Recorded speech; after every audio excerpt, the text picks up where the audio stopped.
We're locked in Mate Mondays right here on Ondas FM. We talk everything music, movies, money, motivation, everything M. Miguel Anthony. Man, you guys got to get M's. You guys got to get M's going, but that's all right. That's all right. M's. DJ M's. I'm gonna change my name to DJ M. and then we can have you in here more because you're not M right now. Listen, our guest today is Fito Blanko. Make some noise. Studio chair. Bam, bam, bam. Listen. Thank you. Listen, my intro, I said music. This is the man right here that got me into the music industry. Oh, thank you. You probably didn't even know that. No, this is news to me. This is no joke. That's amazing. I always loved the music business and music and all that, and I didn't know how I would fit in it. I just knew I would be in it eventually one day. And you allowed me to come and like be part of your team. You know what I'm saying? Like we went to Miami together, Edmonton, went all over, and it's because of you I got to like learn and watch and make contacts and so I feel like it's so important, like how you mentioned that, right? It's so important every time you have the opportunity to inspire or be around people that may not necessarily be a part of the industry at the time, but if they see how it works and they become more motivated as well. So having that said, you just reminded me of certain people that motivated me as well. Like when I grew up, and I was like maybe 16 and 17, Sensei's like my OG, and if it wasn't for, people like my cousin Alex Nar, who was playing with a lot of the merengue bands at that time, they're the ones who really put me on, and then, checking him out and playing with all the merengue bands like the ONDAS, the Dominicana, and, tagging along with Sensei when I was young, and, Ricky Franco, and doing those early recording Toronto sessions legends, in his basement. Like those are the people that kind of inspired me. So, I think it's just a natural part of the process for you to be able to do that for others as well. Yeah. Until they find their own ground and until they come, and see where they fit. Whether it be on the management side, whether it be on the music side, songwriting, producing, however it is, they'll find themselves along the way. So it's crazy that you just told that story. It's real. Like I tell people, I never told you that, but I tell people that all the time. But listen, I want to touch more on that. But before we do that, have you ever drank mate? Have I ever drank? No. It's funny because I've been around it my entire life. It's crazy because Toronto is very multicultural. So I grew up a lot of Argentinians and Uruguayans, and they be drinking mate all the time. But I never got offered it. So you never drank mate? You never got a hit of mate? No. The only mate I've ever had is in a drink that I actually love. Every time I go to Miami, I get it. It's hard to find here. I don't know if it's here. It's called Materba. Materba. And it's like a pop drink. The only thing I can kind of like compare it to is like an Inca Cola. Oh, so if you ever had Inca Cola, yeah. Materba tastes very similar to that. You know what I mean? It's like the Cola Champagne, Yeah. I don't know where it's from. I think it's Cuban. So that's the closest thing to mate I've ever had. Well, that changes today. Yeah. Because to your left, we have our lovely Sandra there. Oh, look what she's holding. This is crazy. You are going to... Is this infused mate? That's... I mean, like, this looks like we can infuse it. Listen, man. You could put... Yo, I had T-Dot Cam here. He wanted to put a chicken wing in there. You wanted to put it? Yeah? Chicken wing in it looks... I'm not going to lie. From here, it looks like some good chimichurri. You want to get that? Get close to that. That's some chimichurri right there. We're drinking. So Fito mentions chimichurri. You guys don't know. I don't know if you know, but I know. Fito's a chef. Oh, yeah. I throw it down. Fito loves to cook. I throw it down. Okay, Fito. I'm going to hit this. Do the honors. Yeah, wait, it's hot. Yeah, it is hot. It's not that hot. It's cool. Okay, cool.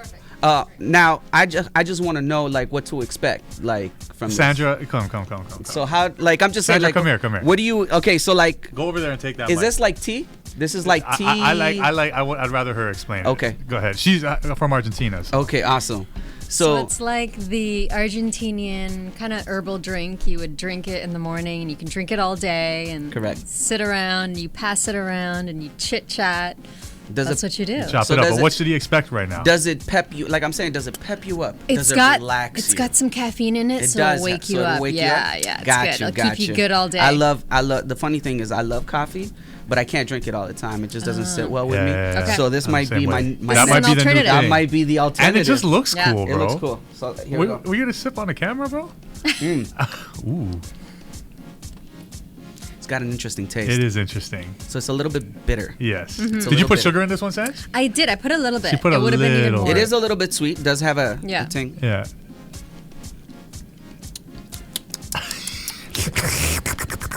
Do you taste the herbal notes? Oh yeah. I Be taste straight, bro. everything. If you don't like it, you don't like it. No, bro, I love it. Oh. I love it. I Yo, might that's need more. That's 4 Did you hits. feel it's like, Yo, you're breaking rules. You're supposed to hit it this once is and how we pass fill it. it oh really? You passed Oh, it, but bro. it's that good. It's my first time. Let me enjoy it. You know, you Let guys the drink man mate every enjoy Monday. it. We drink mate every Monday, and you should do it too. Yeah. Yeah, this one's good. Yeah. Yeah.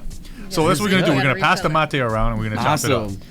You like the mate? Oh, I love it. I love it. It's I love the vibe of it. I love the passing it around. Oh, and, correct. You know, Yes. I did it in Argentina. Is that actually how it's drank? That's It's how they supposed do to it. be It's a passed shared around. thing, It's yeah. a shared thing. Not Yeah. everybody. It's like I can't have my own mate. No, man, you gotta It's not the share same. it. Okay, got you. It's a culture. It's kind of like beautiful. in Peru when they buy the big, the big beer bottles and stuff, and they pour each other shots. It's like boom, you take a shot, you pour it to the next person. You ever had that? You ever had that? Yeah. I did that in Sensei put me onto I that. forgot where I was, but yes, I I'm like experienced that. Sensei, we have like a 2-4. He's like, it doesn't matter. This was back in the day. He's like, it doesn't matter. We share our drinks like that. But it's So- culture.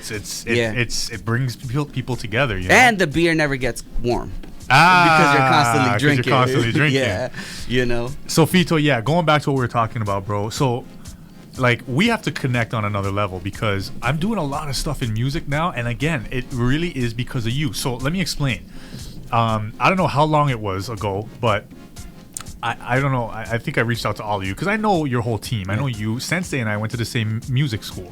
We had the same. You guys have known each other piano forever. team. We went to the same Yeah. elementary school. And your brother as well, right? My older brother and Yeah. Sensei are like the same age. So Correct. we all went to the same elementary school, number one. Mm-hmm. Then we went to the same music school, piano lessons in Scarborough. So I know Sensei from way back, and then I know you, and then I know Donella, and I just know your whole camp, right? I know your whole camp. And so I remember, I don't know how it happened, but I remember hitting all three of you up and said, yo, I don't care what you say. I'm jumping on with you guys, man. Yeah. I just said and you guys were so open to it, and I And remember, you know what? And I gotta thank you also as well, like because like you've always been there during some of the milestones. Like I remember when we did the party, the Grammy party at That's your right, at your at my club. brother's spot, yeah. You know what I'm saying? And Yeah. that was amazing too, man. And throwing it down with your family in the kitchen that day. as yeah. well. My dad Your came from Trinidad, man, for that. You know, It was awesome. Like so, you've always also been a part, of Yeah. my career in that sense, and you've always been very supportive. So anyway, every time you reach out, I always try to make myself available and stuff, and I'm always here. I So, appreciate it, man. Like I remember going with you to Miami to I forgot what award it was, Juventud, Premio Juventud or something like that. Yeah. Remember? Yeah, no, And- I remember we did some of the pre-parties as well. Yeah, just on the pre-parties, and like, no lie, I remember going to Miami and getting like I got VIP treatment in Miami. And Miami, the Latin music scene in Miami that's where it's at, right? Mm-hmm. I've never been so VIP. I don't know if I had that VIP treatment here in Toronto, but when I was with this guy in Miami, like, we went everywhere. Lineups were packed, and they were like, "Oh yeah, Fito," and I was like, "Holy smoke!" Because this is my first time traveling with him, right? And then you performed at the Premios Juventud, and I was just like, "Yo!" And that's where I started shaking hands with everyone and meeting everyone. You guys introduced me to Pitbull's whole camp and Chino and all these guys, and I was like, it's like I said, I just keep going back to it, but it's because of you that I saw and I watched and I learned, and again at the time I didn't know what I would be doing or how I would fit, but it definitely got me started. And I thank you for that, and it's amazing. But look, you're doing a lot, and you've done a lot, and the music speaks for itself. And so I just want to jump right in. For the people that don't know you, let's talk about where you're from. So you're from Toronto, but like, what's your background and stuff like that? So I was born in Panama. I lived in Panama for the first 5 years of my life. Then that's during the time where, you know, we were in the brink of dictatorship by Manuel Antonio Noriega. So Noriega was, you know, was getting himself into trouble at the time. My mom at the time worked for Air Panama. Oh, really? Which is, you know, the Panamanian airline, but it was ran by the government at the time, or like they had something to do with it. So my mom just didn't feel safe, and neither did my father. So we had options. We were between, you know, moving to LA, where all my dad's family's at, you know, or coming to Canada. And my dad was like, yo, let's just move to Canada. He had been here before for a Sugar Ray Leonard fight with Roberto Duran in the early 80s. Whoa. Yeah. Ew. So it's funny because indirectly I'm here because of a Sugar Ray Roberto Duran fight. That's crazy. So my dad came here. He went to Montreal. He loved it. And he always had this country in the back of his mind for raising a family and stuff. So, excuse me. When things got tough in Panama, he was like, you know, I'm just going to move to Canada and, you know, be in Canada until things kind of settled down back home. And I guess he always wanted to go back home, but, you know, the opportunities that Canada offered were just too good to pass, you know, and then, you know, becoming a part of the culture and, you know, having me settle and, you know, into a school. And I moved a lot. As a kid, you know, so it took time. Like I learned French first. Like I was like a 5-6-year-old, 7-year-old speaking just French and Spanish. Wow. You know, and then I had to readapt. Yeah. And then when I got to Toronto, you know, or I got to Mississauga, actually, I'm originally from Mississauga. I moved to Mississauga, then I had to like reset and learn everything all over again. You know, but yeah. How old were you when that happened? When you came I here? was 8. 8 years old. I was 8 so years old. You were in Panama that long? I was in Panama till I was 5, and then I was in Montreal for 3 years, and then I came to Do you speak French still? Just a little bit. No, just un peu. Je parle français, juste un peu. Je comprends beaucoup. Okay. But, you know, I gotta go back to Montreal or France or something and just retouch it, yeah, refine fine-tune it. But I understand enough. Okay, so Panama. So wait, are you glad that your dad chose here instead of LA?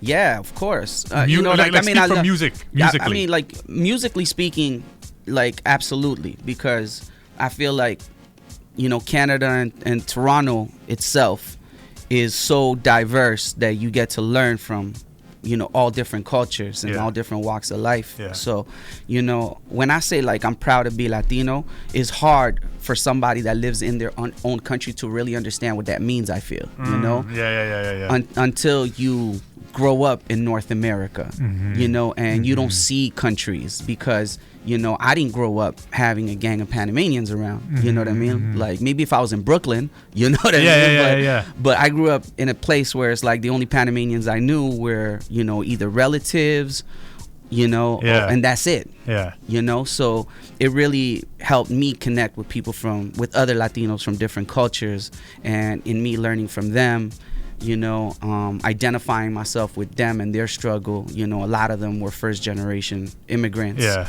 You know, I feel like that really was what made, you know, or makes a city like, you know, Toronto and what makes this country, Canada, very special. You know, I know that there's people that, you know, grew up in different parts of North America, like in LA and in Miami, you know, and there's people that live there their entire lives without even learning English because, you know, there's already a community of Latinos. That's right. In those cities. Yeah. So I think that's what really makes this place special. You know, the fact that you can learn about, you know, Eastern and Western Europeans and what they like. And then, you know, there's a heavy, you know, Caribbean influence here. And I identified myself with it. Talk about that. I was going to go there. Talk about that because you're heavily... You're like Trini to me, bro. When I think of you, I think you're a Trinidadian, bro. Yeah. You love that. Because I embrace it. I know, I embraced it from early. You know, I embraced the Jamaican culture from early because, I mean, growing up in Panama, all I heard was Spanish reggae, right? And it wasn't until I got to Toronto and I started hanging around, you know, Jamaicans that I realized that that we were listening to the same music. Just in Panama, they call plena. It's called plena. It's called plena, but in the 90s, it was still called Spanish reggae. Okay, you know, it started being called plena in the late 90s. You know, when dancehall became a little bit more grimy. You know, but in the early 80s, it was just in the early 90s, it was still called reggae en español. It was still called Spanish reggae, but I didn't understand that. You know, I didn't see the correlation between Spanish reggae and Jamaican reggae. Yeah. And like I understood it came from Jamaica, but I didn't understand how close they were. And it's not reggaeton. This is reggae. I'm talking about reggae. They, in Panama, they were doing like real off the real rhythms. Yeah. Like so I mean, crazy. Like if you want to talk history, like people like El General and Nando Boom. Shout outs to both of them. A huge inspiration in my life. They were the first ones to really popularize it, you know. But even before him, like, you know, like people like Renato were making dub plates on Jamaican rhythms. And to me, they were original music. And it wasn't until I came to Toronto that I realized, I'm like, oh shit, there is, you know, a Super Cat record is in English, but the General version is in Spanish. And, you know, you can go back to back and play both records and see the similarities and see the connection between both of them. And I think that's what made me connect with the Jamaican culture. And being here, it's a lot easier to do that than in a lot of other places. And you hear it in your music, like you could hear like, you know, some the way you flow and all that. You hear it. Wait a sec. And I think, I don't know, maybe like talk to me about this. Like, I think that could be a big part of your success too, because you brought something so different. You know what I'm saying? Like to Latin music, like, you know, you're doing the flavor, your tropical sound, but you're flowing like a Caribbean guy, like a Jamaican. Like, it was amazing. You know what I mean? Like, correct, yeah. And I think that you know, was something different and new. That like, yo, this guy's flows and melodies. Because if you listen to like soca music, right? Like, I love soca. Those guys, their melodies are like, yeah, it's almost like, I feel like soca music. I was listening to some soca yesterday, and I feel like, especially when it comes to the harmonies and the background vocals, it almost reminds me of gospel a little bit. You know what I mean? Yeah. And, you know, and if you really think about it, like, you know what I mean? Like, you listen to, you know, Masha Montano or, you know, Kerwin, anybody that sings soca music, or, you know, at that level, even some of the female artists. Yo, you're right, man. They add a lot of, you know, harmonies and the big choruses. Yes. You know, and it's so festive. You know, so it reminds me of gospel. It's very soulful. That's a good word. It's festive. Yeah, it's festive. It's like festive gospel music. You know what I mean? You feel good.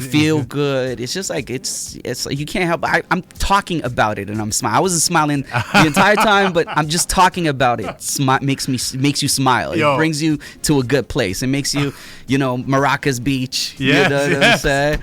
Yes. You know, doubles. Yes, man. Yeah, it's that vibe. I love it, man. Crab and dumpling, you know, like shark and bake. Come on, man. I always said bacon shark, but it's not. It's like that sounds like bacon shark. What's a bacon shark? Shark and bake. Shark and bake. Some people say bacon shark. I'm like, nah, it's shark and bake. Shark and bake. Fito, let me jump into some music real quick, okay? Hold on. Yo, this is crazy. Hold on, watch the flow. Sandra, you remember this song?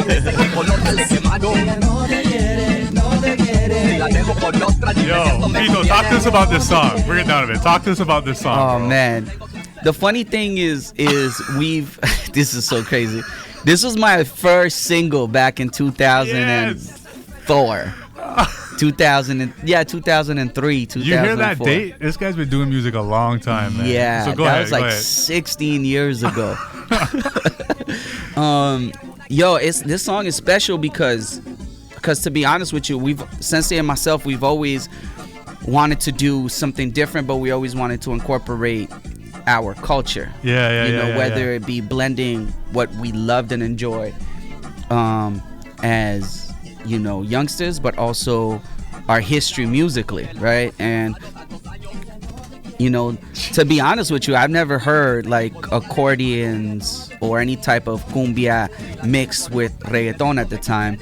And you know, and to us it was like uncharted territory. So we're like, yo, let's do it. Like, let's just, you know, add an accordion and add some Latin percussion and then add the reggaeton sound to it, and let's create music, you know. And we never try to limit ourselves. So when I hear the song, you know, it reminds me of my experimental self in the early days. But it worked out because, I mean, it landed us my first record deal. Oh, so, really? Yeah, this was one of the songs that landed us my first record deal, you know. Yo, turn it up. Yeah. And shout outs to Ricky Franco on this record. Wow, what did he do? Ricky Franco singing on the chorus. Yeah. Right now? Yeah. That's Ricky Franco? That's Ricky Franco, yeah. That's crazy. That is Ricky Franco. That almost sounds like a girl. I thought it was a girl. Yeah, no, well, Ricky Franco. He could go that high. He can sound like a girl if you wanted to. Jeez. Yeah, it's awesome. So shout outs to Ricky Franco for that, man. You remember the lyrics?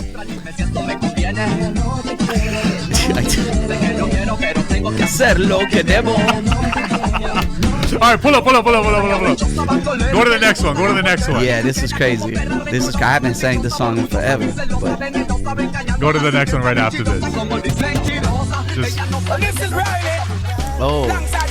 All right, yes. Pause it for a second. Pause it. So here's what we're gonna do with you, Fito. We're not gonna prepare you, okay? Yeah. We're just gonna go whatever he's got in the order, and then we're gonna talk about it because I want to spend a lot of time on your music because you got a lot of music, bro.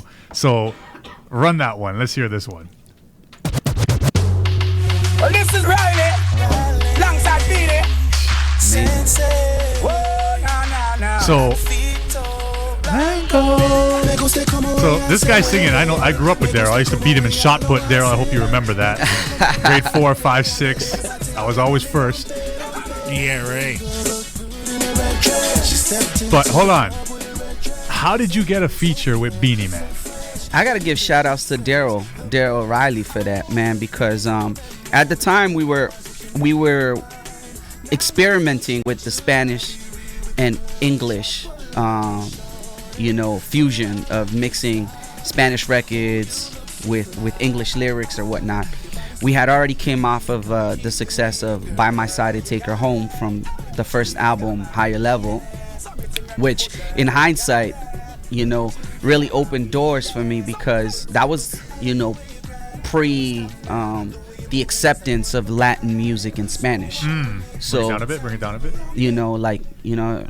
Now Latin music is world music. It's not even Latin music. It's just pop. Really it's just pop. It's pop music. Yep, 100%. So, but back in, especially the challenges early on, was how do you get in the radio locally in order for you to create a momentum for yourself as an artist. Because I believe, like, if you're an artist, you have to start locally, no matter what. Yeah. Or at least back in the day. Yeah. I don't believe that now. Yeah. Now you don't have to start locally because the internet gives you such a huge platform. Yeah. But back in 2004, when we are pressing vinyls and we got to take the vinyls to the radio stations and we got to take the vinyls to the DJ, and we had to create schemes to make people want to play our music. This came right after that, but going back to what I was saying, like my first single, By My Side, we're like, how are people gonna play By My Side? It's like such a great record. I loved it, the label loved it, but we're like, yo, DJs are not gonna play it because they don't know you don't have a big feature on it. It's like, what are we gonna do? So the record label had the license also to Evie Queen and Sasha's I Would Like to Get to Know You, Baby. Remember that record? Of course. So they had the license to that record. We're like, why don't we just put it on the B-side? So one of the records is going to be the Sasha record, and the B-side is going to be By My Side. So on the first side, it'll have Evie Queen and Sasha. The B-side will have our record, and we'll white label it so that nobody knows what's on whatever side, Oh. And that will, white labels will make everybody listen to it, because if you're getting a vinyl, that, especially back in the day, that you've invested money in it. This was before Serato, so getting a vinyl is not cheap. So they know that, hey, listen, somebody invested money in giving me this vinyl. I'm a DJ. DJs always wanted to discover new music. This was pre, like you had Napster and stuff, but you couldn't incorporate your Napster downloads, and that didn't translate into DJing in a club, right? So we white labeled it, and DJ started really gravitating towards it and asking for it and saying, look, what's this white label? Like, did you get the white label? Like, and the word got around eventually that it was Fito Blanko's song on the B-side, and that's kind of like how that took off. And it opened doors, for this type of collaborations where, you had English artists that wanted, the Latin profile and the Latin touch to their music. And, shortly after the success of both of those records, Daryl Riley, came to us for production, and he wanted to collaborate on that level. And the fact that he had a relationship with Beanie Man and got Beanie Man on the record, really made the record even much more exciting. That's it was like a dream come true, to be honest. Shout outs to Daryl for that. And Beanie, bro, that's huge. He's man. a legend. He's a legend. You said off your I can't. First of all, I still can't go with the fact that was Ricky Franco. Yeah. Wow. Ricky Franco. So you said that. It's funny because online he's credited to Ricky Taco. Shout outs to Ricky Taco. The other day online, I'm like, I don't know, for some reason, like online it shows up as Ricky Taco. I'm like, yo. Ricky Taco always shout outs to Ricky Taco. He always cracks jokes. It's like, yo, when we gonna do a feature again? I'm like, it's not Ricky. It's Ricky Franco, man. Wow, it's so funny. Speaking of Ricky Franco, I'm excited, man. He's got some new music. Yeah, he's got new music out. Yeah. So you said that song got you your first deal? Well, that wasn't in the original package. We did that song after we got the first deal, but that was the first single off of the first. First deal. So that was the single off the first deal. So, we had an EP before that had the songs "Take Her Home," "By My Side." It had another song called "Ya Llegó." Was it "Ya Llegó"? That's crazy. I don't. But it was a blue EP. I remember. I got it. It's a blue EP. There might be people out there that still have it. I have it at home. But it was a 5-song EP that, Sensei and myself, we put together. And essentially that kind of landed us our first deal. I got to, there's like a big team that we were, that we had back in the day. And that included all the musicians right now that are currently OGs in the city, including like, Alex Nar. Which I just learned that he was your cousin, by the way. Yeah, he's been there from day one. Like, we were neighbors. We lived literally right beside each other in the same neighborhood, like door to door. Like, my uncle would call me and tell me to turn the music down. Wow. He'd be like, yo, Fito, can you turn the music down? And stuff like that. It was crazy. Number 9. Run number 9. Just run it, bro. Don't even mix it. Just hit it. Oh, come on, man. This is it. Come on, man. This is the record. Go. Everybody makes me wanna take her home now. Yeah, do you remember this one? I wanna take her home now. Pilla una yala en una fiesta y me la voy a llevar. Me la voy a llevar. Yo. That's I'm not gonna lie. That song still puts a smile to my face, bro. Like, cause it. Me too, man. It really does. This song. Like, I'm really proud of this. Yeah, tearing up my heart, you make me slip and slide. See, you're doing like reggae. Yeah. Yo. So what's sick about this song is like, it's like sound, like you were doing fusions like back then, bro. Yeah. This is like, what is this, bro? This to be honest with you, man, this is. Listen. Take it easy, the way you move your body, you know what I'm saying? Yeah. Like, but it has a salsa vibe, bro. Correct, yeah. So yeah, I mean, this, shout outs to like, to everybody that was a part of this, man. Like all the musicians that played in this album. I gotta give a shout outs also to Ricky Tilo. He played the guitar on a lot of these records as well. I gotta give a shout outs to, obviously, like I've mentioned him before already, Alex Nar. Shout outs to Sensei, obviously, on the arrangements. The production was unbelievable. Chandy played on this record as well. You had Luisito Bregoso that played on this record. Milos who played the bass. So wait, on these this guys. Record. So these are live. These are all live instruments. Wow, man. These are all live instruments by real Toronto musicians. That's crazy. You know, and it's crazy because this hadn't been done, not at this level. Like, you know, really fusing the reggaeton with, the reggaeton with Latin Caribbean on a salsa beat or a salsa instrumental. It hadn't been done. You know, like even I don't even think that the Cubaton movement had really, you know, been exploited at the time, because I wasn't aware of it. No, I don't think so, bro. You know, it was really challenging for us to understand this concept and create it, and for me to kind of like realize it with Sensei. You know, because the reality is, like, this is something that he grew up listening to and something that I grew up listening to. You know, salsa is like in my blood. You know, my son's middle name is Lavo. You know, come on, man. It is. Wow. Like it really is in me. You know, so once again, this is something that, you know, that I thought that would be experimental, but in its essence, it would tell a story of who I was and who I am. You know, so that's why this song is so special to me, and I love it because we took that risk, and there was a reward to it. You know, because people understood it, they vibed with it, and they identified themselves with it. And what year was this? This was recorded in 2003. Gosh, man! Wow, and you still remember all those people like it was yesterday? Yeah. You still remember all those people? Yeah, like because I remember the moment. You know, I remember us being locked in a studio.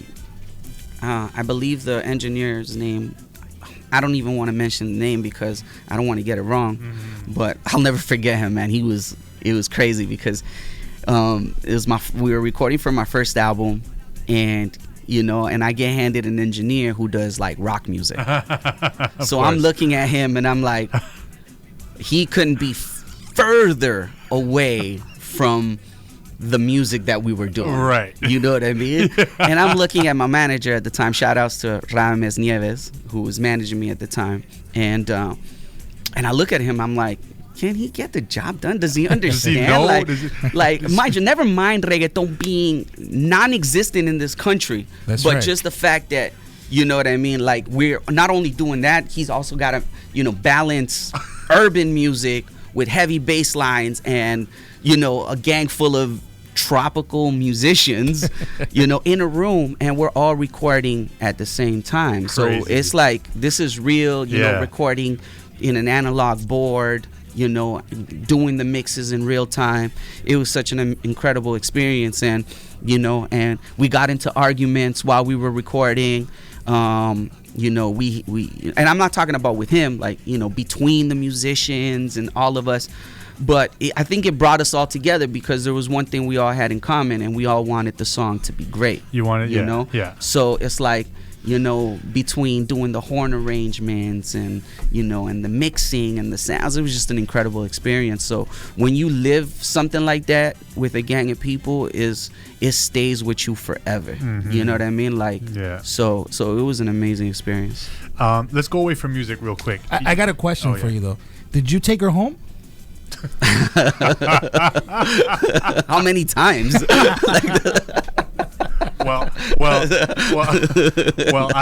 a good segue because I wanted to talk about your son, Mr. Lorenzo. Yeah, Lorenzo. Lorenzo Lavo Testa. Jeez, what a name, man. Talk to me about fatherhood, bro. Oh man, fatherhood is incredible. You know, it's incredible. It just, you know, it opens up your perspective on life in every single way. It helps you selflessly understand what it's like to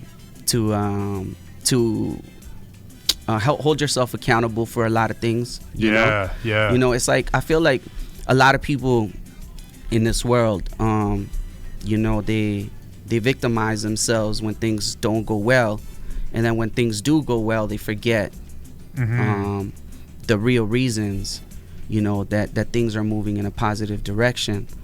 And you know, like, so when I see, you know, things that are happening in my life right now, it's like I'm very aware of the people that are around because I need to serve a greater purpose, and if my greater purpose is to serve of some sort of inspiration to them, it's like that's just how I have to see it. Especially now that I have a child who's looking at me. You know what I mean? And preach, so brother, preach. because of that, it's like I think it just opens you up, in a lot of different ways, and I needed that. You know what I'm saying? And but it's amazing, man, because I truly do believe that you have the power to change whatever position and create yourself and become the person you want to become. Because if I sit here and I tell you that I've always been up, I haven't. I feel like I've had to recreate myself 3 times in my life, twice. I did it in my early days when I first started making this type of music, and it presented itself with some challenges. I remember I couldn't even get a grant to shoot a music video. I had to find a way to fund my own first album, and then I was blessed enough to have a team that believed in the project, that lent themselves for it, that served, that gave their time and their energy, and Sensei and I kind of managed to make that happen.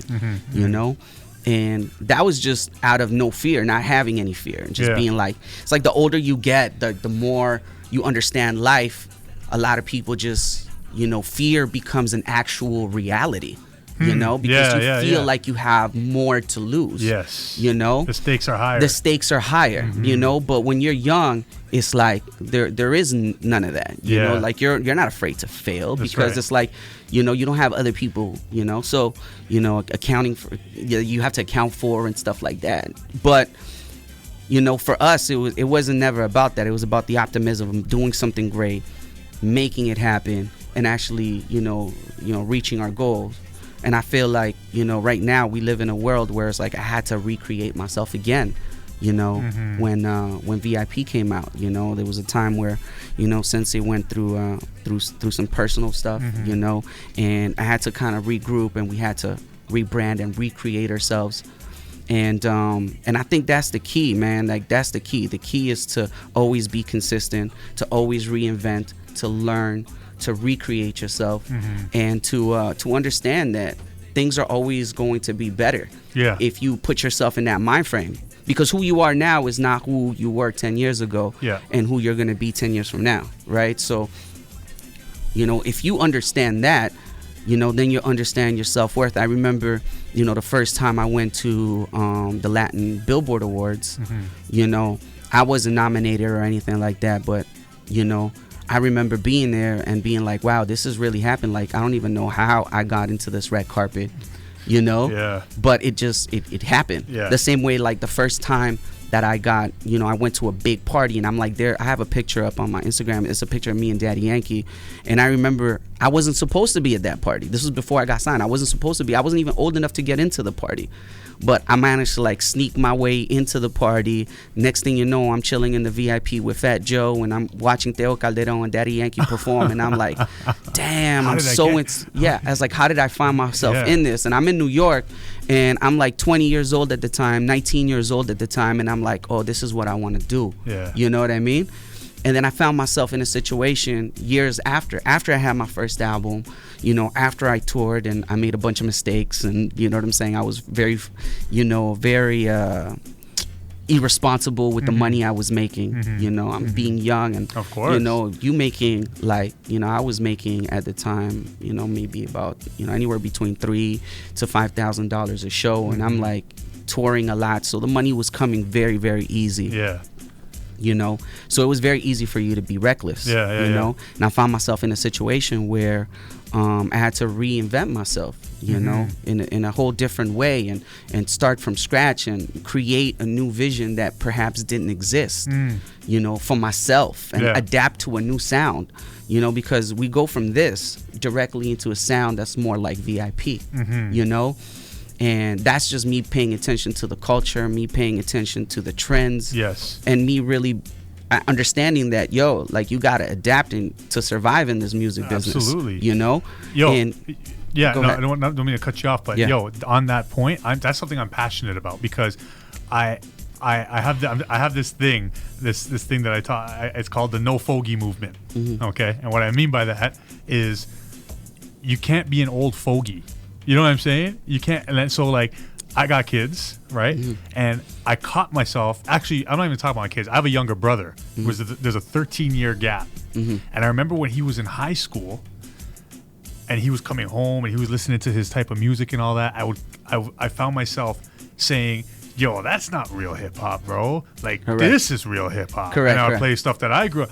And then I caught myself. I'm like, yo, I sound like my parents. Yeah. I sound like when I was young saying, oh, you young guys, that's not real music. Blah, blah, blah, blah. You know, look how you guys are dressing. And that you're all of a sudden, you're becoming old. You're not staying current. You're not staying relevant.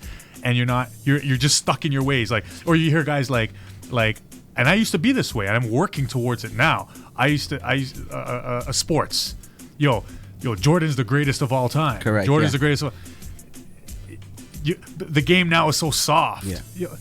Bro, the game is different. Accept it, embrace it. Correct. It's faster. These athletes are different now. Well, but the minute you do that, you're like, no one's better than Barkley would have Bro, you're just old, man. You sound like an old man. It's exactly what, going back to the point that we were just talking about. It's like you're talking about, that 10-year projection. It's like who you are isn't, Exactly. So like your mind is still 10 years back, remembering all those amazing times that you lived. You know what I mean?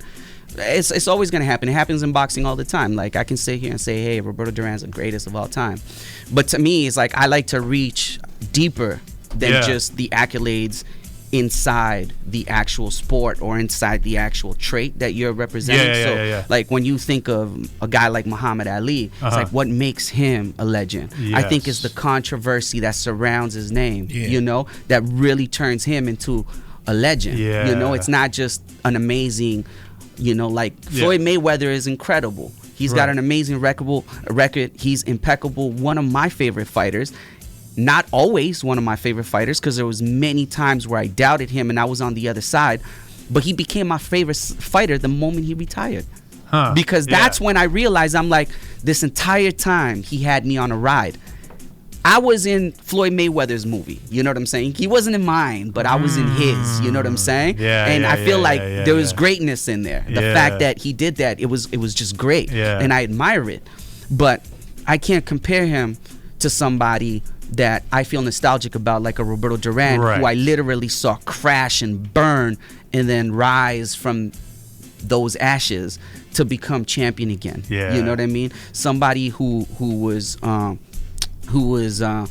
outcasted.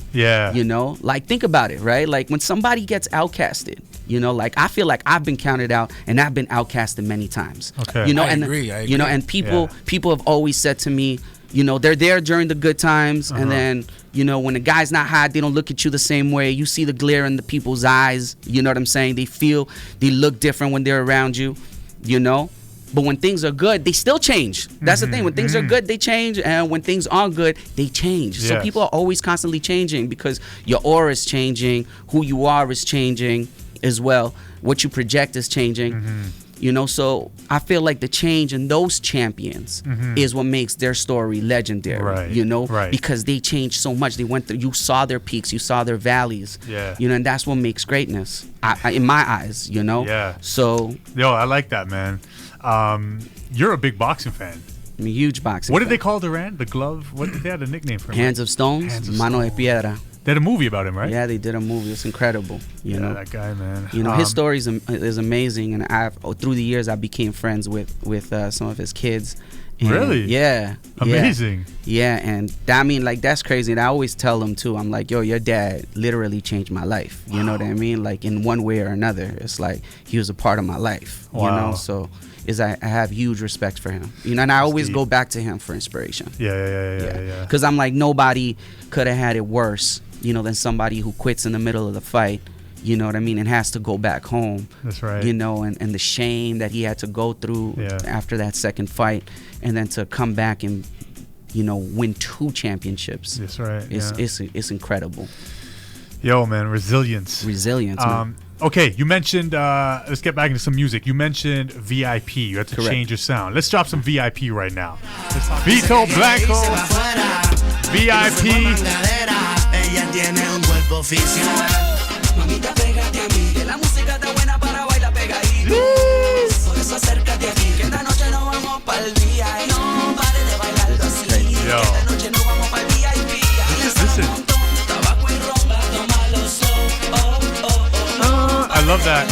All right.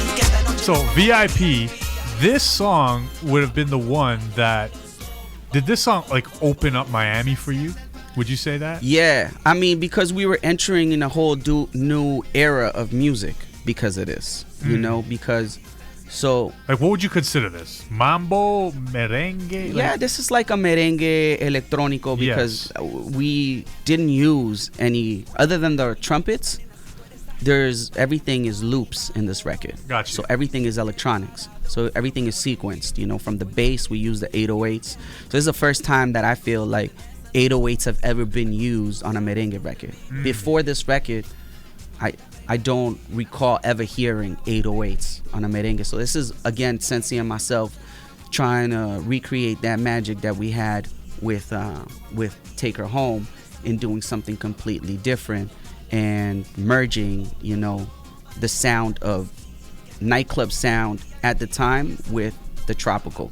Okay. You know? And yeah, man, Fuego had an incredible run. And this was like when Fuego was like coming out, or was he was already out, but he was like, yeah, this is, I think Fuego is really the guy that internationalized, if you ask me, the merengue sound, because, you know, him and Mafio, I got to pay both of those guys respects because, you know, their collaborations in the early days of merengue electrónico really inspired a whole movement. Yeah. You know? Yeah.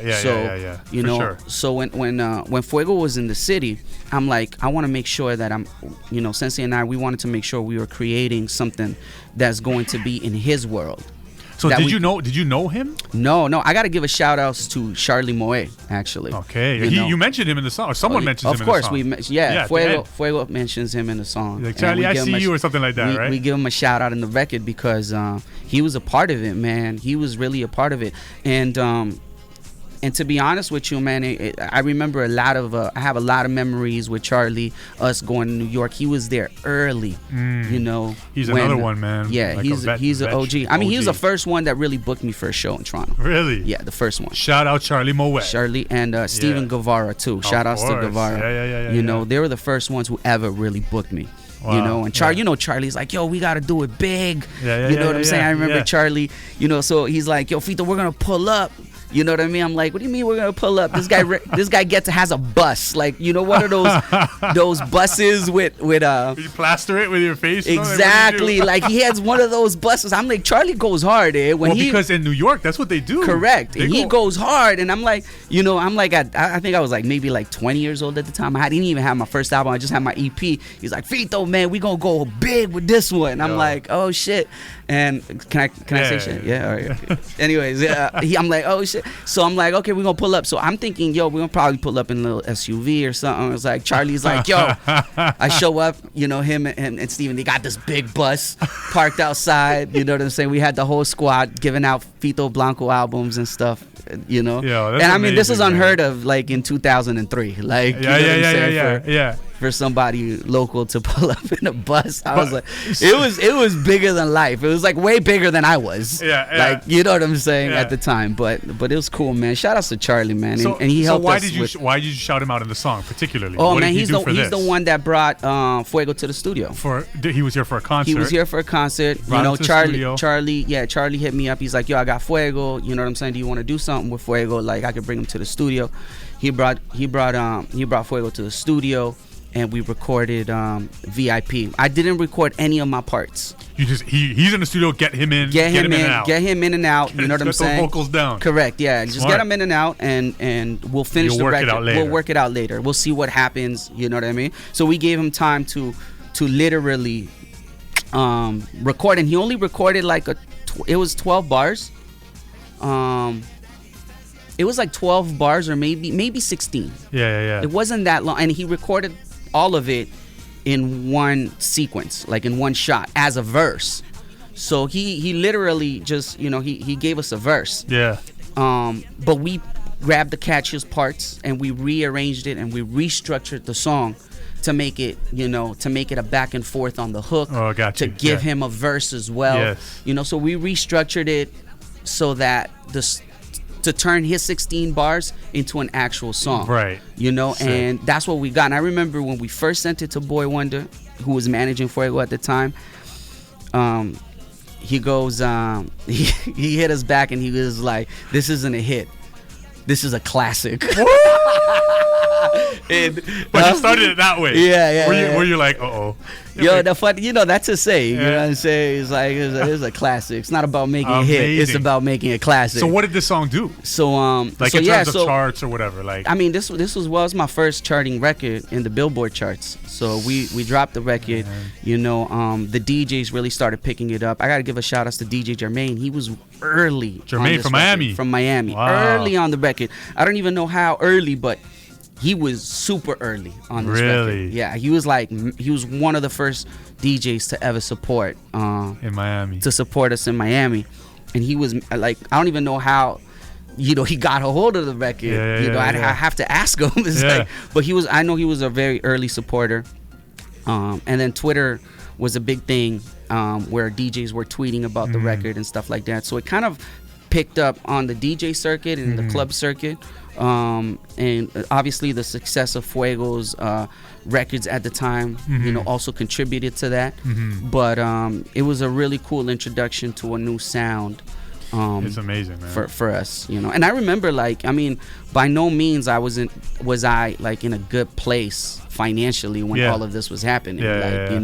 We were just, we had, all the success with the Take Her Home and the By My Side and stuff, but it was a 2 or 3 year period where my record label in Miami went down under the record label that I was here with. MRP shut down as well. So now I found myself without a record label because I was signed with Universal through MRP, right? Okay. So I never really had a direct deal with them, and it was a licensing deal, which means that I owned all my masters, obviously with Sensei and I owned all the masters, and they had rights to market and distribute the album. Right. So once that deal was done and it fell through, it was like back to ground zero. It's like now I got to create content. Right. Right. And but you still own the masters. I owned the masters to the previous records, but I had to create new content. Right. So, when VIP came out, it was like it was doing very, very well, but financially I was still I was still in in the hood type vibes, what I'm saying? And I'll never forget, and I'm telling the story just so that people understand that, your self-worth is not measured by your financial situation. You know what I'm saying? You can't measure, there's no correlation to that. You know what I'm saying? Like, that's not what you're worth. You know what I mean? What your worth is goes way deeper than that. And so I remember there's a picture that I posted I probably posted on my Instagram a little while ago, and I'm wearing a red jacket by Dalla Hussein. Oh, it's HD. HD. Yeah. This is the first time I ever rocked this clothes. He's like, "Yo, Fito, you're gonna rock this jacket, in the Latin Billboard Awards, and it's gonna be great." And I'm like, yo, I fucking loved it, So I tried it on, I packed it, the team, we went out to Miami, and I remember being and walking the red carpet and rubbing shoulders with so many important people and knowing that I only have X amount in my bank account. You know what I mean? I'm like, yo, you actually thought you felt that. I felt that. I'm like, yo, I felt it, but I didn't project it. You know what I'm saying? Right. And to be honest with you, it was so cool because I didn't I thought it, but I didn't feel it. Yeah. You know what I mean? Yeah. And I'm like, yo, that's not who I am. Yeah. This is who I am. You know what I'm saying? I'm that guy in the red carpet right now who's rubbing shoulders, who's meeting people. I belong here. I belong here. Yeah. It was a sense of belonging, and it had nothing to do with money. You know what I'm saying? It just had everything to do with your mission and what your purpose is and what your goal is, and you felt great, and the glow was impeccable. It's like, and that's what it is putting you in that mind frame where in the future you're winning, and you see yourself winning, and you become it. You know what I'm saying? I love it. So man. Having that said, it's like, there is no correlations. That's what VIP did to me. It gave me the opportunity to put myself in that mind frame again. Right. You know what I mean? Because like I said, my career has had 2 phases. It's had the previous phase, you know what I'm saying, which is, I guess it was like the old school, record label way, licensing, and this was my second phase where it was the introduction of, the digital music video, radio approach, because now I'm entering a whole new territory. But that was the record that kind of like really opened the doors for us. Yo, Fito, I didn't know you were this deep, man. Gosh, for real. Yo, I'm telling my stories, yo. You know, when I realized Fito was deep, we had a conversation outside Cameo Lounge, and we were talking for like 2 hours. Yeah. But there's something that I've never forgotten, and he's like, you know what, Toma? He's like, I like you. And I like you because you believe in one thing, which is the same thing I believe in. And you understand that there's someone out there that's going to listen to you. And you just got to make sure that you're reaching to that listener. Correct. Yeah. And I was like, yo, that's deep, bro. Yeah, man. That is deep. It's like... You just got to pay attention. Yeah. You gotta pay attention and be aware. Yeah. That's what I said when I was talking about, what my son did to me. He gave me that sense of awareness. Yeah. I mean, I've always been aware, but I was very selfish. Yeah. Like, in your 20s, you're in your selfish years. Course. You're only thinking about establishing yourself and building for yourself. Yeah. You know what I mean? And I feel like he gave me, that sense of awareness, about not just myself, about everybody that's around, and and perspective. Correct, perspective. Perspective that you are here to serve other people, and be a part of their journey, and they're there to be a part and serve purpose in yours as well. And finding a way to make that puzzle fit together is really where the magic is. Yo, shout out to Lorenzo. Yeah. Shout out to Lorenzo for giving Fito more perspective, man. Yeah, hell yeah. Right? 1000%, man. But yeah, man, VIP is a great record. Opened up a lot of doors. The first time I ever walked red carpets was because of that record. Of VIP. It inspired, myself and the whole team. Yeah. And in a way, I hope it inspired a lot of Canadians that were watching us and following us during that time. Because everything kind of like became real. Yeah. At that point. Yo, geez, I gotta keep moving, man. Yeah, I could talk to you forever. But let's jump into, you got a record deal with 305. Correct. How did that happen? Well, I mean, like the story is it's not just like, oh, I had a record and then we got the deal. It was a relationship that had been developing, believe it or not, since 2005. 2004. Whoa. Yeah. So with Pitbull and his camp? Correct, yeah. So I met I did a show called The Roof on the Road. This was when I was signed to the current label. It was called Perfect Image in Miami. And Pitbull was one of the headliners. I remember I hope there's a footage. There's got to be footage out there. But I remember, Pitbull was on stage. He was performing. I performed too earlier in the night. And that day I met Robert Fernandez, who later became my manager. Your manager. Yeah, years after that. You know what I mean? Like 6-7 years after that. But we always kept in touch. And somehow I don't know how, but like, he never changed their numbers. Because everything, and they didn't change their emails. So, I gotta give a shout out to people who keep their emails, keep the same number and keep the same emails, because, so I always, managed to keep that relationship alive. And I remember taking a drive. I drove down to Miami with Sensei and Bishop Brigante once. Ooh, Bishop, okay. Yeah, and we got invited to perform at Calle Ocho. Okay. And, we're like, how are we going to get there? Oh, we're going to drive, obviously, because we got no money. You know what I'm saying? We're going to drive. You know what I'm saying? Yeah. And we ended up driving down. We did the Calle Ocho performance. Yeah. And then after that, I had a meeting with Robert, showed him some new music, let him know, hey, this is what I'm up to. And he'd always check up on me. I'd always check up on him too. He's kind of been like, throughout my career, kind of like a mentor figure. Yeah. You know what I mean? Where, I always know that I can count on him for his real opinion. It really comes from a selfless place, and I love him for it. Yeah. And shout outs to you, Robert, for always being there and present.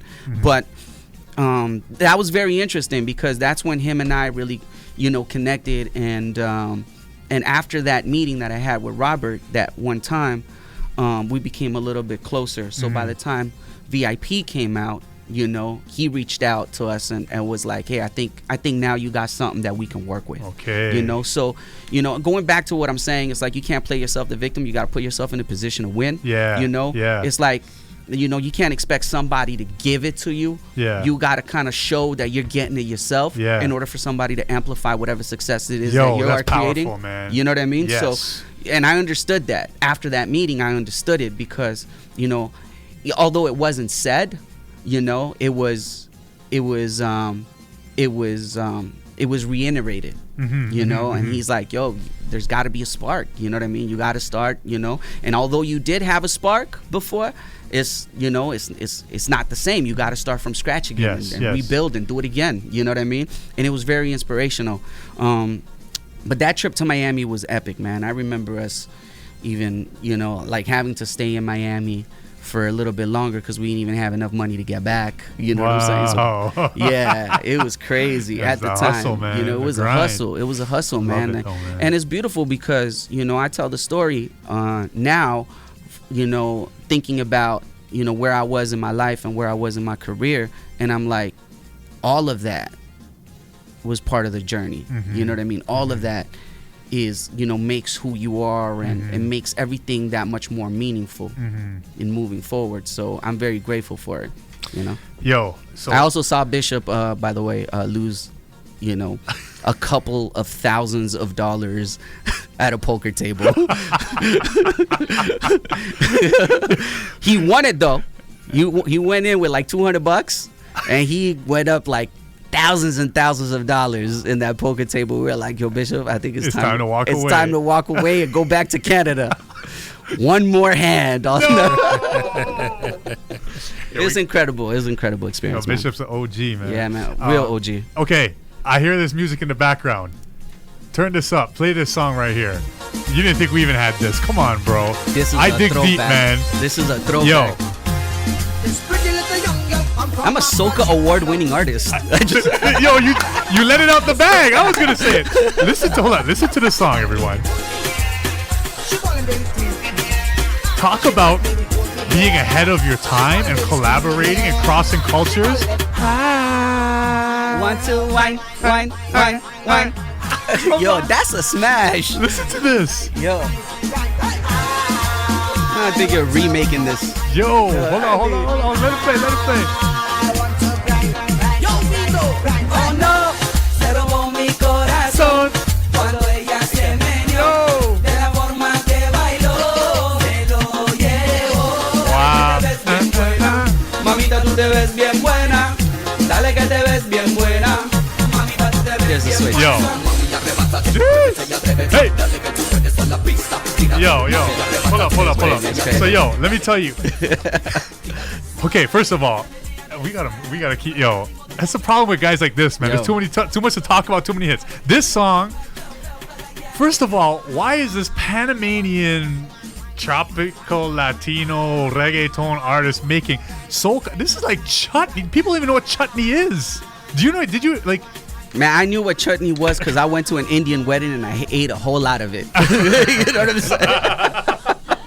You know what I'm saying? So I know all kinds of chutney. Yo, you know? the real chutney, bro. That song. Yeah, but chutney music is insane.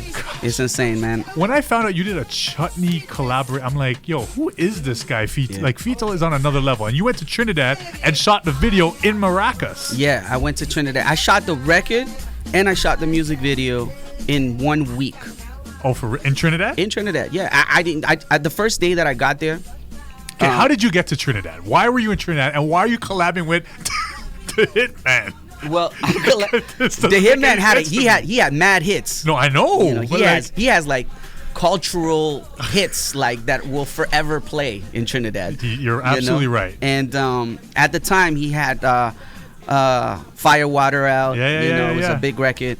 But I got to Trinidad because my cousin is married to a Trini. Ah, yes. Okay. So my cousin is married to a Trini, and I was very, familiar with the music, familiar with the culture and the lifestyle, very similar to the Panamanian, Panamanian culture. So I was aware of it, and Sensei and myself, we found ourselves kind of like, hey, let's go over there and live it and experience it, and if we make music, bonus. But I really want to understand it. And so that wasn't even the plan. No, it wasn't the plan. No. So when we got there, I got to give a shout out to Navin, who's my cousin, and Navin is my cousin's husband. So I got to give a shout out to Navin, because Navin's like, yo, listen, I'm gonna give you a tour right away, and we're gonna go to this producer's house. His name is Big Rich. He has a radio. He's in a radio station out there, one of the biggest radio station. He's got a few artists. Let's go connect. So Rich, I get there, and Rich already had an instrumental for me. So I'm like, yo, what do you think of doing something on this? And I'm like, that's huge. Let's do it. Let's get it. And we literally recorded the record that same day. And then right after that, we went like all across the country, just drinking stag and eating. Literally. And the country's not that big, not right? That big, like you can go from one side to the other, like in what, 4 hours? Yeah. 4 hours. Literally. So we literally stopped in every town. Yeah. And just had some drinks, like, you know what I mean? Some fire water. Yes, we were eating doubles. We were eating like jerk everything. Like it was crazy. It was crazy. Good. So, that was the first day, and then less than a few days later, they're like, oh, by the way, here's the mastered version, and we're shooting the music video this week. I was like, what? You guys move quick. This shit was #1 by the time I left. Yo, you are a chart, a chart-winning, whatever you want to call it, soca chutney artist, bro. Yeah, I was like, it's crazy because, later on I find out the song. I didn't even know, mind you, like this is like before the whole internet shit. I know. Right? So then I find out, like, yo, by the way, like your song won like Chutney Monarch of the Year. Right? I'm like, it was crazy. Yo, man, it was crazy. I love stories like but that. it was good, man. It was a good experience, man. I want to give a shout out everybody who made that possible. Once again, it's just a testament to like just putting yourself in a position where you can grow musically. And taking advantage of whatever opportunities presented, being ready for it. Organic, man. Being ready for it. Yo, ready for it, yeah. Remember, you talked about how Charlie brought Fuego. Yeah, correct. Black Point. Jonas Black Point, yeah. So I'm Black Point's in Toronto. Yeah. And I'm with him for the whole day. Yeah. So right away, I'm like, Fito, I got Black Point in the car. I remember that. And Fito's like, bring him to the studio. Yeah. So I'm like, yo, I'm going to bring you guys somewhere. Walked in. It wasn't planned. No. You guys weren't like planning a record. No. And you had this song just playing, and he's like, ooh. And he recorded a verse. Correct, yeah. And it's, the funny thing is how that song came about. Because that song, Show Privado, how that song came about is I got to give a shout out to Motif on that record. Because I was in Miami, and we were in the studio, and Motif was inspired by, the 808s in a Beyonce song. I remember. So like, Motif did Show Privado? He did the production on Show Privado. I didn't know that. Okay. Yeah. So him and I were like, yo, that's dope. Like we should kind of like do a record with big 808s, but it still kind of sounds tropical. So him and I were going back and forth on the production.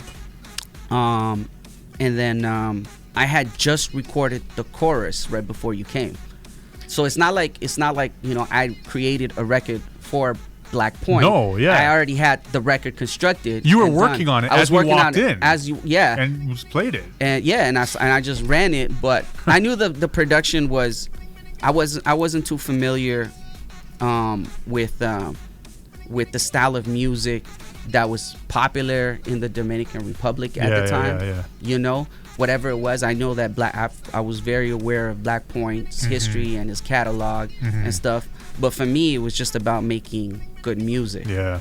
So, the fact that he actually heard it and he blessed it right there. Right then and there, man. Right there and there. And I was really impressed and surprised, and it was dope, And it turned out amazing. Yeah. This song we got here playing in the background. Yeah. Make Moves? No, Make Moves, yeah. So I remember being at the SoCan Awards in 2017. Fito was there. You were just chilling and whatnot. And I remember I was getting bored listening to all the speeches, so I came out to just chill, and you were talking with Snow. So I was like, yo, there's Fito and Snow. Let me go say what's up. And you brought me over. This is 2017. Yeah. And you're like, yo, listen to this. And you they were talking about Con Calma. Oh yeah, we were talking about it. And I was like, yo. And then time passed. This was 3 years ago. Almost 3 years sure. ago. It takes time, man. So I was like, okay, maybe nothing ever happened. And then I heard Con Calma. I'm like, yo, Fito told me about this in 2017, which is something I want to talk to you about. Yeah. So you have a feature with Snow. Correct. You're like you got features with everybody. Okay. I've been very fortunate to feature with amazing people that I've always looked up to and respected. Like I'm very It's not blessed. easy, man. And you got it done. And I'm like, so, but what's amazing about that whole situation is that you got your hand in the right, that this song is called Make Moves. You're always making moves, bro. Like, you knew about that before the world, literally, because the world now knows about Con Calma. Oh, for you sure. were aware, I don't even know if you were a part of it, whatnot, but you were aware of it. And what a crazy story for Snow, right? Like, no, it's amazing, man. Like, and to be honest with you, everything kind of comes full circle because, everybody's kind of connected in one way or another, because the video director for Con Calma was Marlon Peña. Okay. Marlon Peña shot my first music video, which was the first song that you played today in today's interview. No way. He shot that video, and that was his second music video. That he shot. And Marlon Peña shot Con Calma. Whoa, so where's he from? Where's this Dominican, but he's from Miami. Okay. So he shot my first music video, and I believe maybe his first or his second music video, right? So when Marlon, every time Marlon's doing a project, whether it's here in Toronto or whatever, he always hits me up. He's like, "Yo, Fito, I'm working on this record with this artist and stuff. I need you to maybe help me set up maybe some locations or whatnot." I'm like, "Listen, brother, come by, and any way I can help, I'll help." You know what I'm saying? Picked him up at the airport, shot the music video. So in a way, it's like, besides the fact that I'm a big fan of Informer, you know what I mean? Yeah. And then after meeting Darren, I'm a fan of him even more. I know. Just because his personality is unbelievable. His energy is incredible. Really and one thing is hearing him talk, and hanging out with him, and then experiencing him and seeing him in the studio and his creative process. It's like literally learning from the best. That's how I felt even when I was in the studio with Snow. I was like, oh shit, this is great. Completely different process than the one that I use. Right. But it's interesting because now I'm thinking of all the records that I love that he's created. Right. And then I'm like, this is how they were made. You know what I mean? So it's like you're literally like you're putting as a fan, as a producer, as a songwriter, I'm thinking like, oh man, this is awesome, man. So yeah, the whole, doing the record with Make Moves and and shout outs to Frank too for coming out. I've known Frank for many years, man. Like, I was introduced to Frank by DJ Chemo. Shout outs to DJ Chemo too. I can't believe I did an interview for so long and didn't shout DJ Chemo. DJ Chemo, man, day one, like for real, like super OG. I love him. You know what I'm saying? I respect him so much on every level, like as a friend, as a musician. You know what I'm saying? Man. So shout outs to Chemo, man. Like, yeah, and shout outs to Frank too, and the whole DKO squad for coming through, man. I really appreciate them being a part of Make Moves. DJ Chino too. It was crazy. So you talked about Snow's tell us a little bit about your creative process. My creative process. Yeah, like if you're doing a song, like what, like do you get in the studio? Do you have the music already? Like how does it work, man? What do you do? It depends. I think it depends who I'm working with. Like I adapt to the environment. But work is work. So to me, it's like, whatever the mission and whatever the goal is, like I try to get it done. So if I'm writing for somebody else, it takes me a little bit more time to get in place, put myself in place in their mind frame, or find something that's gonna connect that artist with the audience. So it's a different process when I'm writing for somebody else. When I'm writing for myself, I just go in there with an open mind and absolutely no ideas, and I just let it flow. I just let it flow. Organic. It usually starts with the melody, and then the words start formulating themselves based on the production. Writing for somebody else. So let's go to Pegadito, Suavecito.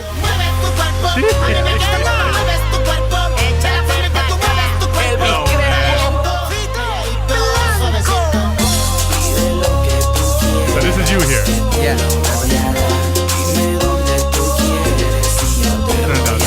So how was this song birthed? How did Elvis get it? Like, Elvis is a legend, bro. Yeah. Like, how did this happen? Well, the story that I've gotten from Elvis is that he heard the original record.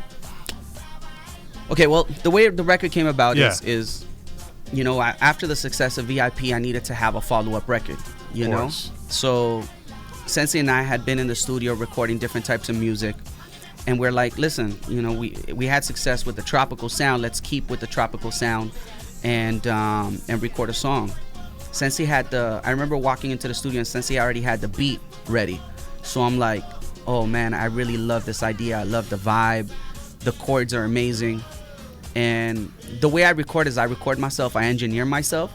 And like Sensei he's really cool with it because he'll usually just leave the room. You know what I'm saying? Like, you know, he'll be like, yo, Fito, like, you got this. Like, you know what I'm saying? And I remember he left and this was at the studio downtown. I remember he left and he walked back in maybe about an hour later, and I tell him, I'm like, yo, the record's done. And I had the whole Pegadito Suavecito done. Are you took serious? Me about an hour to record, and you know, I remember hearing it, and I'm like, and he looks at me, he's like, yo, this is crazy. And I believed in the record so much. You know what I mean? And he believed in the record so much, and we didn't have it mixed and we didn't have it mastered. We went to Miami, and now we're doing press run for VIP. So we're doing press for VIP. We did Don Francisco. We're doing Despierta America. We're promoting VIP, but I got this one record in my pocket, and I'll never forget. There was a show called Descontrol where it's like kind of like remember like Electric Circus back in the day? So it was like that, but by the beach. Yes. You know what I'm saying? I saw the video. So we're there, and the promoter goes, okay, cool, we did VIP. We need you for one more song. And I'm like, I look at my team, and I'm like, yo, like, should we just do like this record, Pegadito Suavecito? It's not released yet. Not released. It's just in your pocket, not mixed. Not mastered. I love it. Nothing. And we're like, and they're like, yeah, let's do it.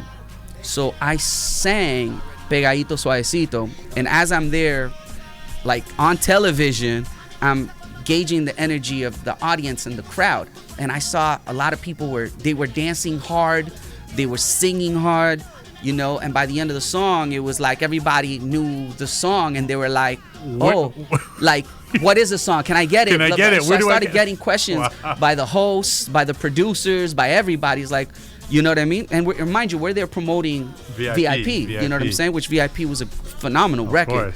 But that's when, you know, I looked at we got back in the green room, and we were like, which was in the trailer, and we're like, yo, I think we got something special with Pegadito Suavecito. Like, let's just go for mixing and mastering and put it out. Yeah. You know, so, you know, that's really how the song kind of like started gaining momentum. We obviously, you know, we gave it to all the DJs in Miami, our networks, and it started picking up traction in some of the local radio stations in Miami, all around the East Coast as well. It started picking up traction in LA organically. Sick, in the sense, and by that I mean like we the record wasn't really released. We just released it. We leaked it to a few DJs, and we put it up on DJ pools. It started just spreading in the clubs, and radios started picking it up. And then the story is that Elvis Crespo was driving, and his wife told him, "Oh, I love this song," and he turned it up. She turned it up, and she's like, "It was VIP." Okay. And then, you know, Elvis like, "Oh, okay, I like this song." And then like a few hours later, they played Pegadito Suavecito in the same radio station, and it was like, oh man, I love this song too. It's like, and that's when Elvis says like, who is this? You know? Shout out to Elvis's wife. Yeah, no, 1000%. You know? And she's the one that said, oh, his name is Fito Blanko, and So she knew you and everything. Yeah, she knows. She's like, oh, his name is Fito Blanko, and he's like, you know, these are like my favorite records and this and that. Man, so I love it. They reached out to my management team. At this time, I was, you know, being managed by Robert Fernandez. We had already, you know, solidified our relationship and our partnership. So he reached out to Robert, and everything kind of like just came together right after that, and the rest was history. Yo. Ladies and gentlemen, Fito Blanko is a Latin Grammy nominated artist. This song, right? Correct, yeah. This song was not, I don't think you understand. This song, so what did this song do in terms of charts and billboards and all that stuff? Well, this song really helped open a lot of doors. It helped me position myself artistically as a songwriter and also as a performer. Mm-hmm. So I'm very grateful for this record because it still makes me feel good because it brings me back to, you know, to all the struggles that it took for us to get there, and also it puts me in a mind frame where it's like, you know, anything is possible, because within a span of 2 years I went from 1 year, like I went from, you know, just going and driving to the recording studio every day and eating dollar hot dogs to staying at the W in Miami. Wow. You know what I'm saying? Dollar hot dogs to the W, man. To the W in Miami. Yo, I'm gonna make that a T-shirt. Yeah. I went from dollar hot dogs to the W in Miami. Yeah, and that's a good T-shirt. That's a good T-shirt. Yeah. And you being a chef and a food guy, man, that must have been tough. Yeah, eating them hot dogs. No, bro. but you know what, man? Like, they tasted so good. I had so many different variations of the hot dogs. You know what I'm saying? Like, I'd go there. I'll never forget the place too, man. Like, you know, and it's not just me. I ate hot dogs there with a lot of people. You know what I mean? I used to put people up. People would be like, people would come from out of town, and I'd be like, I'd talk them into eating a hot dog. I'm like, no, but trust me, these hot dogs are the shit. You know what I'm saying? It'd be like, you know, it was like, yo, so what do you guys eat out here? You're like Chinese food, this and that. It's like, no, we eat hot dogs. Trust me, I'm gonna take you to this place. I'm gonna prepare your hot dog, you know, and and it's my treat.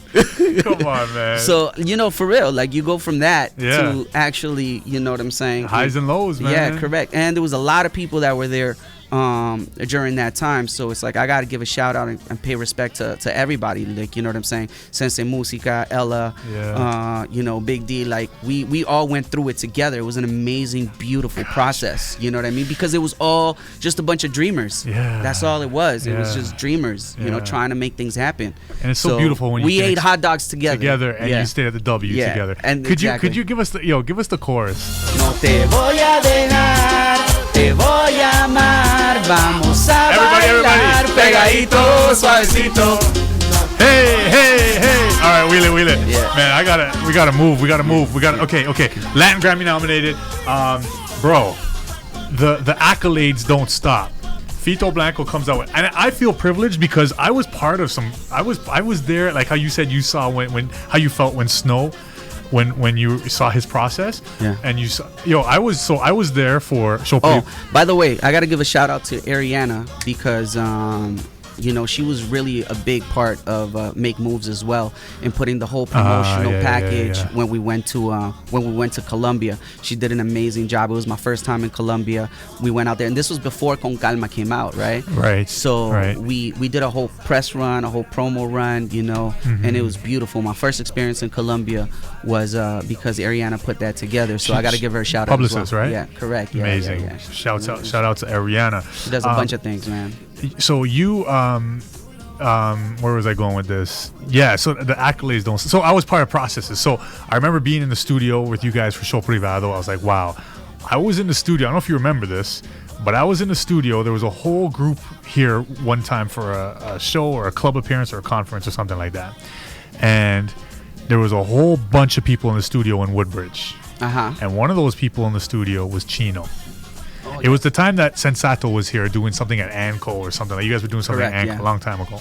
And I remember being in the studio, and like I said, I've always been into the music, right? So whenever I was in these settings, you know, everyone's just kind of happy to be there.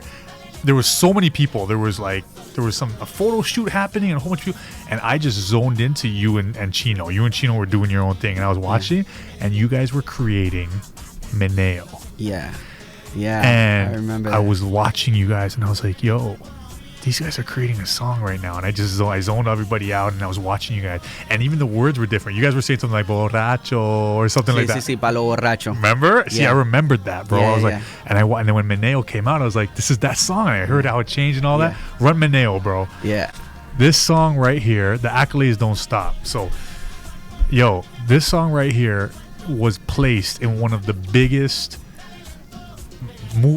probably the biggest movie franchise out there, right? Like, correct, yeah. Fast and the Furious. No, it's amazing. Like the way the record came together was unbelievable, because I remember exactly the same day. There was like different producers in the studio. There was a photo shoot. There's so much stuff happening. Everyone was working on different things. That's right. You know, all related to different projects, or But I remember, man, Chino and I were working on this record, and I got to give credit, a big shout outs to Chino, because the one thing about Chino is Chino has a clear vision of when he's putting records together. Like, he knows what he wants, you know what I mean?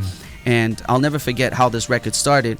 It started with the exact same drums that you're hearing right now, the drum loops. Okay. And he was like, yo, we need something tropical with a Brazilian vibe to it, you know what I mean? And he started playing the drums, and the record had the Palo Borracho on it. That's right. When we originally recorded. So instead of saying Meneo, you guys were saying it was Palo Borracho. Yes. And obviously, like, records, they always come about, and then we go adjusting them. Yeah. I changed it to Meneo because I just felt like it could connect a little bit better with people. The Palo Borracho, was limited. Yeah. So I wanted a bigger audience, and it was limited to the drunks. Exactly, it was limited to the drunks. You know what I'm saying?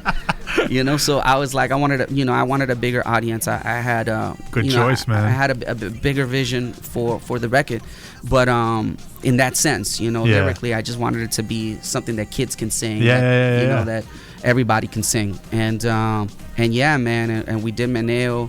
It was an incredible process. It was awesome, man. And I got to give a shout out also to shout outs to Medilandia, because he was there in the studio when we recorded it, and Ness as well was there in the studio when we recorded the second version of that record. Oh, really? I didn't know that. Yeah. It was, listen, Miguel, there's a lot of people that I've been through what's it called? Through the Fito Blanko. You're a vet, bro. You've been. Yeah, and there's a lot. Like I said, it's like I always try to give people, opportunities whenever I see it. You know, whether they see it or whether they remember or not. You know what I mean? That's something else. Yeah. But I've always put people in a position to win. Whether it's giving them advice.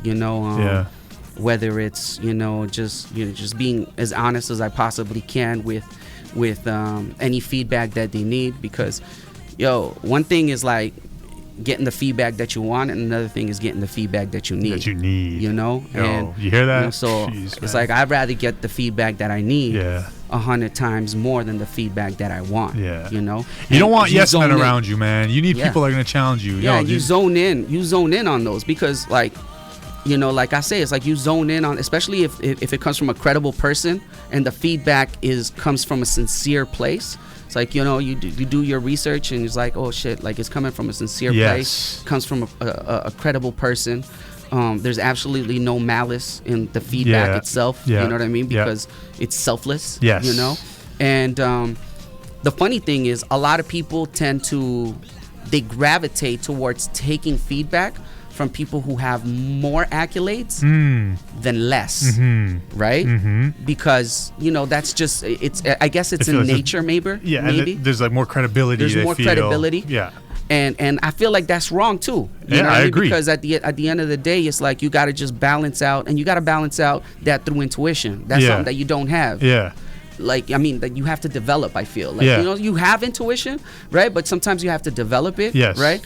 So it's not only about taking advice from people who are in a position to give you better advice for whatever reason, right? But it's just, generally understanding the person who's giving you advice and their purpose in your life and why they're giving you that advice. That's powerful. You know what I'm saying? I like that. But and that's the one thing that that I've learned in making music and in working with different people. They got an exclusive Fito, man. He's in the studio. We gotta flow.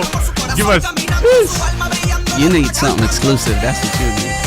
I'll give you something exclusive. Yo, You man. want to have some exclusive bars here? I mean, right here. Yeah, it's crazy. Yo, look how beautiful this is, man. I love this record, man. It really is good. No, but yo, I'm dead serious though. Like, if you want some exclusive bars, I can give you some. Yeah. Oh yeah, for sure. Why not? I came here. I'm turning this into Funk Flex real So quick. what are we gonna do? What do we got though? How do we do this? I don't know. Like, what do you want? A cappella or do you want instrumental? Do we got Like, instrumentals? Yeah, man. We can do the acapella. We can do the acapella. Yeah. You want can to do the instrumental. I'd rather an instrumental. Okay, what man. instrumental? So Just people drop could bop. any. Just give us any instrumental, bro. Nah. What do you want? I feel like, yo, maybe give me something classic, because I feel like when you have things to say, you have to, like, I don't know, like, do you have any Mobb Deep? Ooh, you want to go like that? Yeah, because I feel like, you know, I don't know, everybody knows me for reggaeton and dancehall and all that stuff, but I'm like, yo, like, you know, I want to do something outside of Yo, the box. okay, Mobb Deep, like what? Like Hell on Earth or Shook Ones? Or Shook. Ones. Yeah, Yo, man. Shook Ones, Yeah, bro. you wanna do that? We got, yeah, of course, bro. I wasn't expecting Carry that. the interview after. I wasn't expecting that, Huh? bro. Nah, but like, I mean, like, I'm just vibing and you're saying like, yo, freestyle something or do something. I'm like, you know, like I've sang these records before. You know what I mean? Yo, yeah, So, we've all heard this before. yeah, go. Oof. Oh shit. Oh my goodness. Yeah. Yo, Fito Blanko in the studio, Mate Mondays.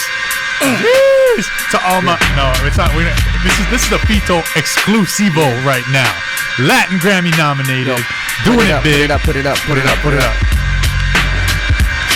Mira, la vida me ha llevado a lugares inimaginables para un niño que nació de un barrio humilde. De rodillas no soy libre de pecado, pero estoy bien informado, por eso he realizado lo que había visualizado, manifestado lo que siempre supe que podía. No es mi culpa que estemos en el mismo lugar con diferentes vistas, diferentes metas. Traigo salsa desde los 80, sandunga bien variada, uniformada y bien carnavalera. Enterramos la sardina y papá Dios ahí me libera. Amén. Vengo de una cultura guarachera, bien parrandera.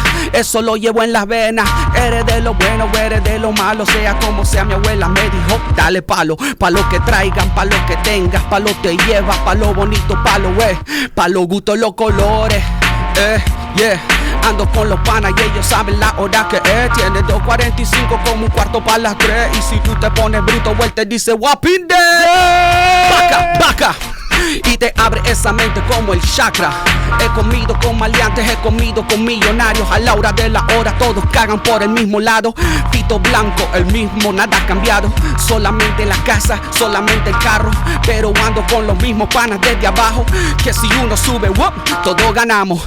Mira, soy un veterano, respeta los rangos. Tengo 34 como Shaq, yo sigo donkeando. El único problema que yo estoy empezando. Y como vino blanco cada año mejorando. Y los negocios cerrando mejor que Mariano. Voy a vivir para siempre, algo legendario. Le veo la cara como si hubieran chupado limones. Y pa' que odien más, ahora sí vienen los melones. Si la vida es una, me la como en pares. Tráemelo duro, vamos a darle. Aquí nadie dijo miedo. Por mi familia yo muero. Mi palabra y mi cojones lo único que tengo. Eso lo aprendí de cero. Me deciste como me dice mi viejo. No todo el mundo es tu parcero. El que te la hace una vez, en la segunda tú se la cobras con interés. No soy hipócrita, no puedo pretender. Cuando lo vea vamos a ver. Hay muchos sapos disfrazados de leones, muchos gallos, muchos caballotes, muchos tigres, muchos camaleones, pero ninguno nada con los tiburones. Mucha gente sin dinero, con opiniones, y yo los entretengo. Ajá, sí señores, sigan hablando, sigan comentando, que para lo mío voy a seguir sumando. Todo positivo, nada negativo. El dinero no me hace, yo lo multiplico. El dinero para mí no es un enemigo, y no tengo tiempo para un mal agradecido. Introduciendo Fito, el papá de estos pollitos. Extravagante soy cuando entro en una disco tirando plata en el aire, dinero en el aire. Quiero ver tetas en el aire. Vamos a hacerlo como lo hacen en el West. Un poco de Genesis, hierba verde y Nuel Cés. La combinación perfecta, chocha, culo y teta. Eso es lo que busco, mami, si me reta. Conmigo no puedes perrear de esa forma y después tratar de esconderte en una esquina, porque si en esa esquina yo te pillo de esa forma, ahí mismo yo te doy tu propina y voy pa' encima. Mira cómo domina el alcohol y el remeneo, pero seguía de fina. Cero estrés, solo fumándose. Yo. Can I drop this mic somehow? Yo. Fito Blanko went in. Yo. And on that note, I never do that. So I was like, yo, can I do something I'm different? so glad. Can I get an amen? I'm I get something different? glad. Yo, you if you asked didn't to know do me, that. like, now you do. Bro, I've known you for years. I didn't know you had it Yeah. like that. Yo. Yeah. Fito, man. I mean, That's what happens when you sip mate. yeah, no, but the thing is, it's funny because I love obviously I love hip hop music. I grew up. It's not the music that I do. You know what I mean? But I always feel like it's always like the most the realest music if you want to get things out of your chest. You know what I'm saying? I So agree. sometimes it's like, you know, I be at home and I be writing these rhymes just for myself. You know what I'm saying? Just to meditate. You know, just to relieve whatever kind of stress I have or whatever it is, you know what I'm saying? Like, los chavos vienen a lo ilegal o lo legal, el dinero es el mismo, pero no somos igual y yo trabajo para lo mío, ellos son puro pollito pío pío. Este pa' las guiales con implante, pa' las mujeres que bregan con los maleantes, pa' las que se desnudan por el entretenimiento de un doctor, de un rapero. Yeah, se la dedico a los empresarios, los que le dan comida a todos en su barrio, los que controlan su mercado como Rafi, los que no se toman fotos con paparazzi. Estamos en la misma discoteca, celebrando todos los días la misma mierda, quemando plata como un jamaiquino quema hierba. El dinero viene rápido y nadie se molesta. Mira, 50,000 para el abogado. Yeah, si hay un problema, el caso ya está cerrado. Yo rapeo como si ya tuviera chavo, porque tengo inversiones que pronto estaré cobrando. Yeah, todas mis letras son perfectas, porque yo hablo lo que vivo, papi, y ellos se lo inventan. Yo no me creo mejor que nadie, porque cuando canto lo hago como si tuviera en clase. Y yo pasé con un 5. Mi vida yo me la rifé como bingo. Aprendí a swagger out como un gringo. Tengo dinero sin el bling, chingo. La boté del parque, Sammy. Tengo un equipo legendario, Yankees, legendario. Roberto Durán, legendario. Héctor Lavoe, el general. Como Nando tengo el boom para ti. Yeah, tengo ese flow llamado Baja Panty. Le canto a las mujeres y también los manes. Corona, ¿qué? Llegaron los animales. Jeez, man. Yo, okay, bro. Sorry, Listen, bro. Yo, no, that Yo, was special. I don't think. Yo, have you ever done that? Like, No. Yes, man. I'm Mate Monday exclusive. Yeah. Yo, Fito, listen, bro. We could sit here all day, man. Yeah. We gotta wrap this up, man. No doubt, man. This was amazing, bro. Thank you so much for it's coming good through. reminiscing on all that stuff, man. Like, Yeah, thank you, It really man. is. It puts in perspective, you know, Jeez, man. everything. What's next? Let's tell the people. What are you doing? What can we look out for? Just, I know you're doing a lot of songwriting. Yeah, like, man, doing songwriting. I stay working. Good. You know, we've good. been blessed this year. This year we've had like 2 top 10s in the Billboard charts as a songwriter, producer. Amazing. Right now, I got a song called Acapella with Mikolas Joseph. It's the #1 song right now in Poland and the Czech Republic. Listen to You know, that, which man. is crazy. Yeah. It really is. Like, Yeah, but good, but I man. stay So you're always working. working. I'm You always stay working. making moves. I stay bro. making moves You're and stay Fito working. Blanko. Yeah. Yo, you're. I have my hands in everything, even I know, the things bro. that you don't see. No, that's good, bro. You've been doing it for a long time. It's not easy to stay alive in this business, and you've managed to build a healthy career as an artist, as a producer, as a songwriter, as a just. Yo, you're killing it, man. So thank you for coming. Where can we find you? Man, At Fito Blanko. @ Fito Blanko, Twitter Fito Blanko, Facebook Fito Blanko. That's it, man. Fito Blanko. Everything's uniform, man. Love it. Blanco con K, FITOBLANKO. Yo, studio chair, man. Studio chair. Fito Blanko in the Bless up, building. guys, yeah. Yo, Toma, real quick. Facebook Live. Yeah, you can catch us on Facebook Live, ONDAS.fm.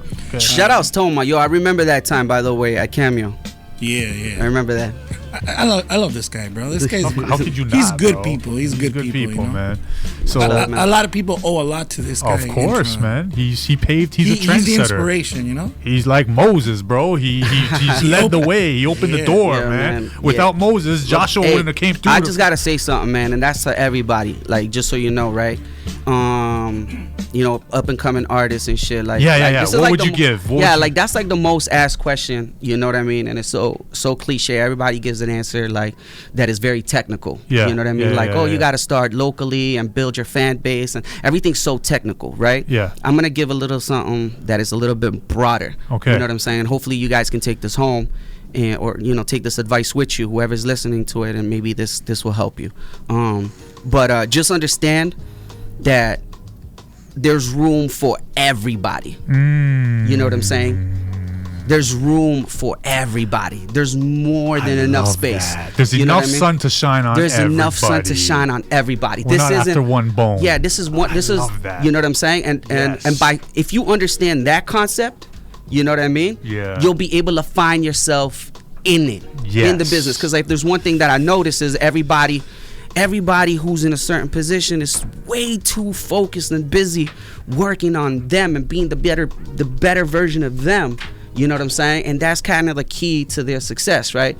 So having that said, it's like, just focus on yourself, understand your goal, your vision, you know, implement it, build a routine around it, you know, and just know that there's more than enough to go around. I love you know that. what I mean? You don't have to, it's not like, you know, it's not a competition, you know. That's great. You're in a advice. competition with yourself, so there's more than enough, and recreate and reinvent yourself all the time, you know. Something's not working, don't be afraid to pivot. Yeah. You know what I'm saying? If you need to, you know, Yeah. if you really believe in what you're doing and you think you're going to change, you're going to change and you're going to create an effect that's going to be powerful, then stay the course. I suggest you to stay the course. I love that, man. Don't be afraid to pivot. Don't be afraid. I'm a big sports guy, so you can have your plan. I'm gonna post but you up. gotta think on your feet sometimes. But sometimes the defense is playing me hard left, so I gotta go right. Like you gotta have your plan, but you got great advice. As long as it takes you, it pushes you forward in the right direction, you know. Yo, one more time, studio chair, Fito Blanko, yo. Fito, thank you for coming through. Much love, man. You're amazing, and we're excited for you. Mate Mondays, we out.